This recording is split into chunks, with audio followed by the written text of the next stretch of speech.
Have you ever wondered how Rome, a city-state on the Italian peninsula, managed to conquer the known world?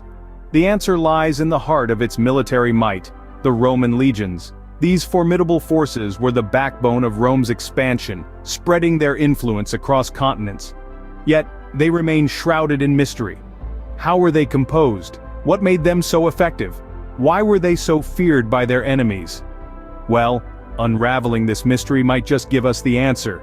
The Roman legions didn't appear overnight. Their evolution is a tale of centuries. In the cradle of Rome around the 8th century BC, the earliest Roman armies were not the disciplined legions we envisage today. Instead, they were a ragtag assembly of citizen soldiers known as hoplites. These men were farmers, craftsmen, merchants, everyday Romans who swapped their plows and hammers for spears and shields when duty called. They fought in a formation borrowed from the Greeks, the formidable phalanx, a tight, shielded wall of spears. But as time passed, the Romans began to see the limitations of this rigid formation. Fast forward to the 4th century BC, Rome was expanding and its military needs were changing. The phalanx was powerful, yes, but it lacked flexibility. It was a formation designed for flat, open plains, not the varied terrain of Italy and the lands beyond. So the Romans began to experiment, and thus was born the maniple system. The maniple system marked a significant departure from the Greek-style phalanx. Instead of a single, unwieldy block of soldiers, the Roman army was divided into smaller, more maneuverable units. Each maniple was a self-contained fighting unit, capable of independent action on the battlefield. This allowed the Romans to adapt to the terrain, the enemy, and the unfolding dynamics of battle. With the maniple system, the Roman army became a more flexible, more responsive force. It was a system that allowed them to expand their influence, to win battles, and to build an empire. But it was just the beginning. The Roman military was a living entity, constantly evolving, constantly adapting. The maniple system was a crucial step in the journey, but it was not the destination. But Rome was not yet done revolutionizing its military. Enter Gaius Marius, Rome's military maverick. A man who would dramatically transform the face of the Roman army through a series of revolutionary changes, now known as the Marian Reforms. In the year 107 before the Common Era, Rome was a rising power, but its military structure was lagging. The legions were filled with citizen soldiers, men who owned property and served in times of war. This system, however, was not without its flaws. It limited the military's size and scope, as only those who could afford to arm themselves could serve. Marius saw this as a problem. He recognized that Rome's ambitions of expansion required a more robust, professional, and permanent military force. So he made a radical move. He abolished property qualifications for soldiers.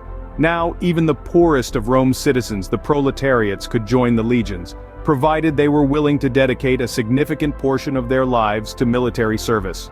But Marius didn't stop there. He standardized equipment across the legions, ensuring every soldier had the same high-quality gear. This was a game changer. It meant that the legions could operate more cohesively on the battlefield, and it also fostered a sense of unity and comradeship among the soldiers. Perhaps the most significant shift, however, was the introduction of the cohort as a new tactical unit. Instead of the traditional manipular formations, Marius organized his soldiers into cohorts, groups of 600 men.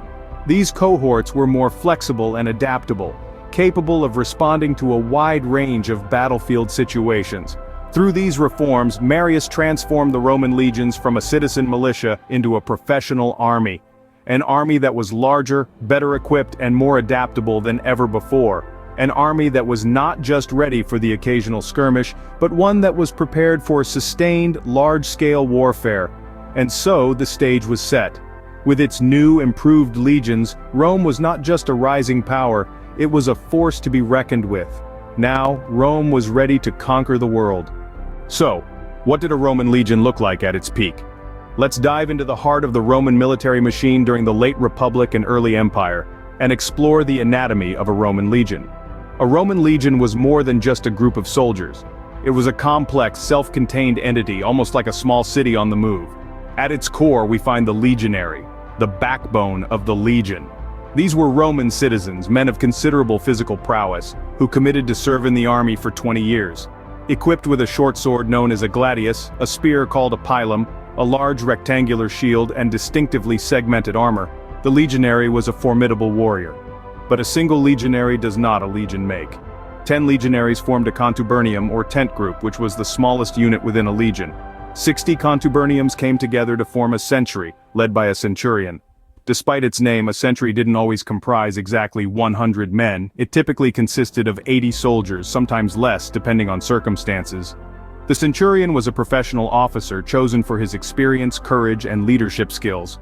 He commanded his century with absolute authority and was responsible for the training, discipline, and welfare of his men. 10 centuries combined to form a cohort, the fundamental tactical unit of the legion.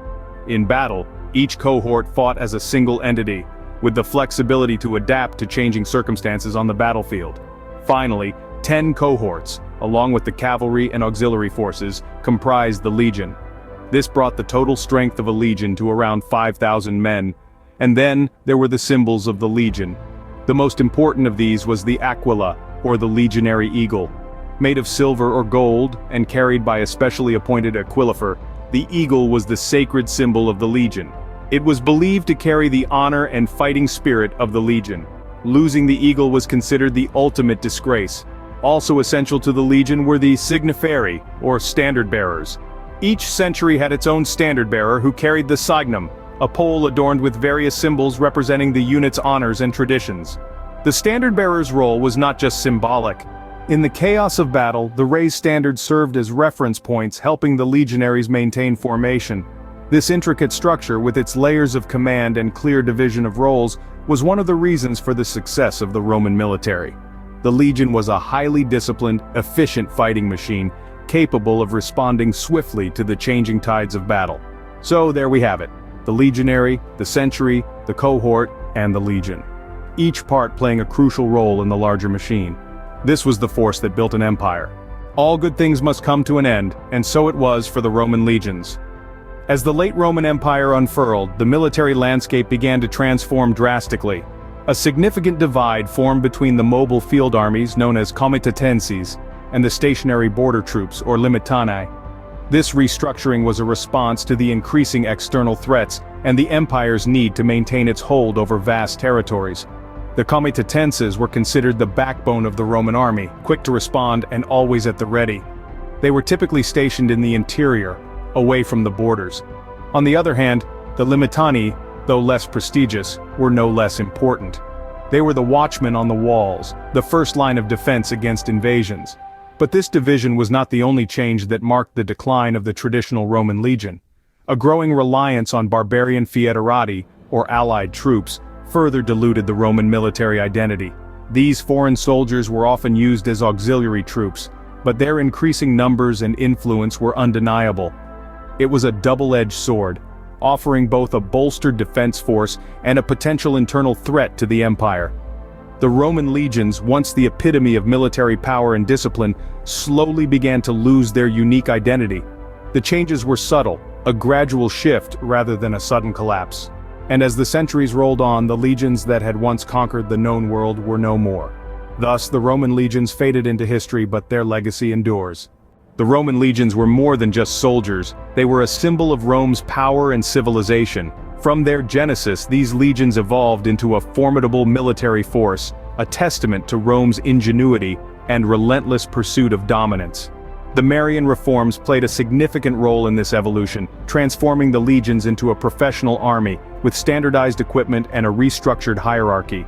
This resulted in a well-oiled machine, a legion composed of diverse units working in unison, from the foot soldiers to the cavalry, each having a distinct role yet intertwined in purpose. However, like all great entities, the Roman legions too faced a decline. The reasons were manifold: political instability, economic challenges, and diminishing manpower. Yet, despite their fall, the Roman legion's legacy remains undiminished. Even today, the Roman legions continue to captivate us with their discipline, their organization, and their fighting spirit.